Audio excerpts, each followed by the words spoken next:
12 ବର୍ଷ କାଳ ନ ଖାଇକି ଜଣେ ବଞ୍ଚିଗଲା। ଆରେ ମୂର୍ଖ, ଲକ୍ଷ୍ମଣ ଗୋଟିକ ଅଟେ ଅନନ୍ତ ଅବତାର।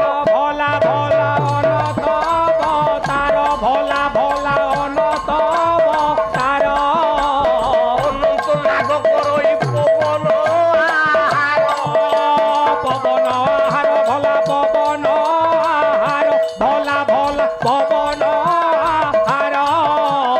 ଅନନ୍ତ ଆହାର, ଭୋଲା ପବନ ଆହାର। ଲକ୍ଷ୍ମଣଟି ହେଉଛି ଅନନ୍ତଙ୍କର ଅବତାର।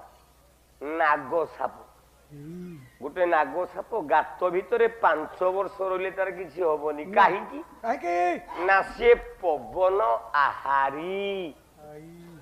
ଆ ଲକ୍ଷ୍ମଣ ଖାଇଲାନି କଣ? ଯଦି ପବନ ତା ନାକ ପୁଡ଼ିଆ ଭିତରେ ଯଦି ନ କରିଥାନ୍ତା ଏଟା ବଞ୍ଚିଥାନ୍ତା, ମରିଯାଇଥାନ୍ତା। 12 ବର୍ଷ କାଳ ପବନ ଆହାର କରିକି ବଞ୍ଚିଲା। ଆଜ୍ଞା କହିଲା ଭାଇ ମୁଁ କଥା ଦଉଛି, କାଲି ଇନ୍ଦ୍ରଜିତଟାକୁ ମୁଁ ମାରିଦେବି। ବିଭୀଷଣ ପଚାରିଲା ତୋ ବୋପା ମାରିଦେଲା? ସେ କୋଉଠି ଅଛି ତୁ ଜାଣିଛୁ?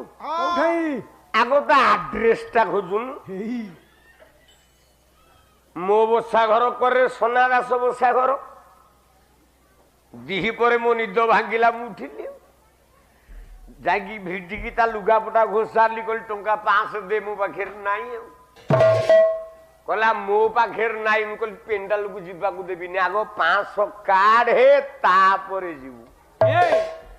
ଆଚ୍ଛା ମୁଁ ସିନା ସୋନା ଦାସ ଆଡ୍ରେସଟା ପାଇଛି ବୋଲିକି ତା ବସା ଘରେ ପଶିଗଲି। ଯଦି ନ ପାଇଥାନ୍ତି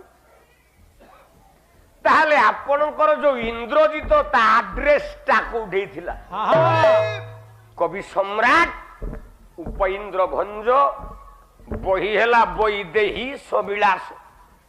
ଧାଡ଼ିଏ କହିଲେ ବଟେ ଲଙ୍କା ଭୂତଳେ, ବଟେ ଲଙ୍କା ତଳେ, ବଟେ